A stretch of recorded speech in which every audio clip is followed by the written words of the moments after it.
At yun na mga kabil, pupunta tayong emergency hospital. Pa-check up ako. Yung nararamdaman ko, masakit. Ha? Masakit na nararamdaman ko. Kaya punta tayo emergency.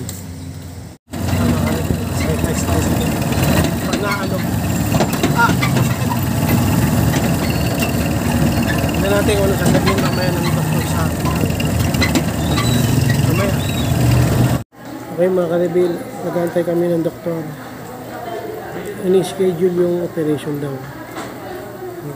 Kasi itong ano ko nakano na kasi, nakalabas na siya. Hindi ko na siya may balik. Antay tayo, tatawagin tayo. Hindi na tayo sa emergency. Mga kalibil, titignan na ako, no? Ng doktor. Titignan na ako ng mga kalibil. Sumama ka. Wait natin mga kalibil ng doktor. Ay mga kalibil, sirero ako. Ay mga kalibil, medyo nahihilo ako kasi may nilagay. Oo, sa gamot. Sumakit tiyan ko. So, 1 week na gamutan. Pag nag-fail, operan ako ng mga kalibil. Yun.